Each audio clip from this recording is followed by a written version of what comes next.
What's up, guys? FunctionBuilt-Aquatics, and today we are making a 5.5 little tank for a Dusky that we found in Pennsylvania while we were hiking the mountains in the Poconos. Yeah, so this tank is going to be for a northern Dusky Salamander that we have, and Absolutely amazing. this is going to be a simple video just to show you basically how we're going to set this system up. Now, So I'm going to explain real quick how this is going to work. This, of course, is the filter section.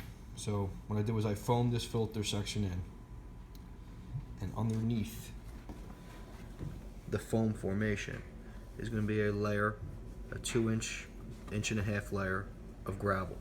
Now this filter is a Repti Clear F250. Yep. So it's the Repti Clear F250 from Exoterra. These filters have been around for quite some time. I've been looking for a reason to use it. I've had it sitting around inside one of our shelves for probably close to 2 years. So, like I mentioned before, the lower layer is going to be a major part of our biological filtration, which is going to be an actual gravel layer. On top of that is the expandable foam, where I'm going to actually make our land formations. This temporary piece of glass right here is only there just to hold this formation in place so it doesn't ooze down and become flat. I'm trying to keep it built up. And also because we don't have the right bulkhead. Yeah, I realized that we don't have the right bulkheads for this, because the bulkhead for the hole in this 5.5 is an actual PVC fitting. So the hole fits an actual PVC fitting. So I'm gonna make a makeshift bulkhead with PVC fittings and gaskets. That's not a problem. I still would have wanted to make sure that the formation holds its height and holds its integrity up in layers. So I probably would have chosen to do this without it just butting up against the glass. Yeah. So the water will be drawn from the gravel here To the filter. It's going to run down one of these waterfall type sections we created. We also created little chutes for some little grottos that we can either put plants in, or the salamander can go in and hide. Yeah. So it'll run down in here. In this section here in this corner, I'm going to build a little piece of egg crate box, probably about sort of that length, maybe 2 inches tall, of which the water is going to rush down the waterfall section, and it's going to collect in a trap where it'll get pre-filtered by a piece of carbon material that I'm using, and then there'll be more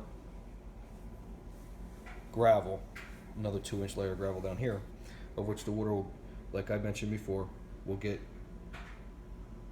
ejected out of the discharged out of the filter down the waterfall into a little box with a port which will suck the water in right through the gravel and then back again. So it'll be a continuous loop of filtration, but the biological filter, like I mentioned, will be under the expandable foam.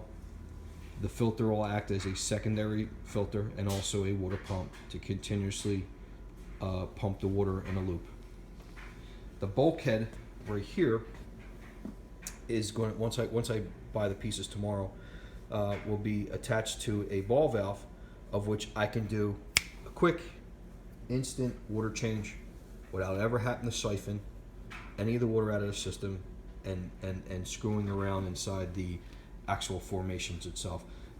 I'm looking forward to that because I like to do quick water changes. I love to do water changes, and water changes are, as we all know, are the bane of our hobby for most of us. I actually like water changes. They don't really bother me so much.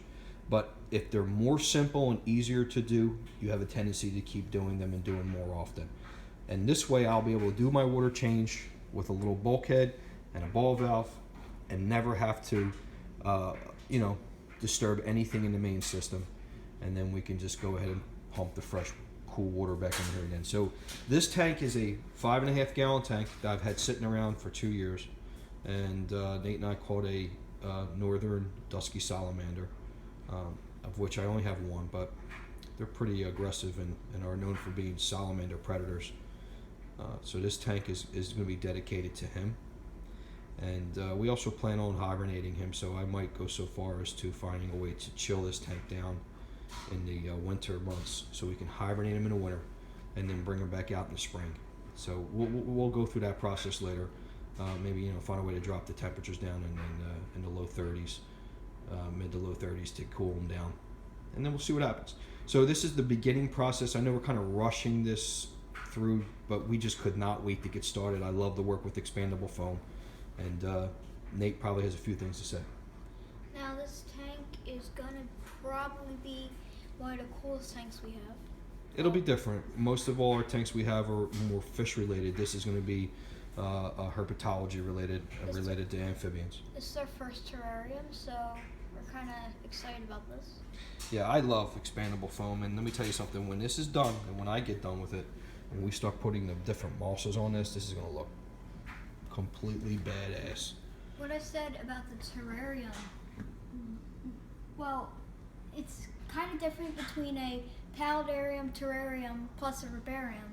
They all have different meanings. What the paludarium means half water, half land. Riparium means plants coming out of tank. Right.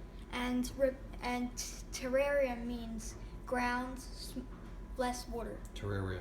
But in this instance, we're going to have water in this system. So I'm expecting the water level to actually be probably about that tall. So you're going to have, more water down here, a little bit of water up here, and then flowing water across the top and going in a continuous loop like this. So it's going to be really, really cool. Tomorrow I'll pick up a couple more cans of foam. I'll get the bulkhead situated. We'll put the gravel down, and then we'll build a little filter box out of that plastic light diffuser and some mesh, so I can, like I mentioned before, build a little chute right here where the water can come down the water flow into the little filter box, and then down in here all over again. And why you guys access to the pump and the recycle. Now why you guys why my dad is talking about this little tank, I'm gonna go actually grab the Dusky and show you guys the little Dusky that we've been holding from yesterday. So Nate's gonna run and grab the Dusky Salamander. I'm gonna make another video for that. So if you haven't already subscribed, please do so. Ron and Nate from FunctionBuilt-Aquatics. Stay tuned. Our new Dusky Salamander setup. This is gonna be let's call it the natural mountain spring. Thanks, bye.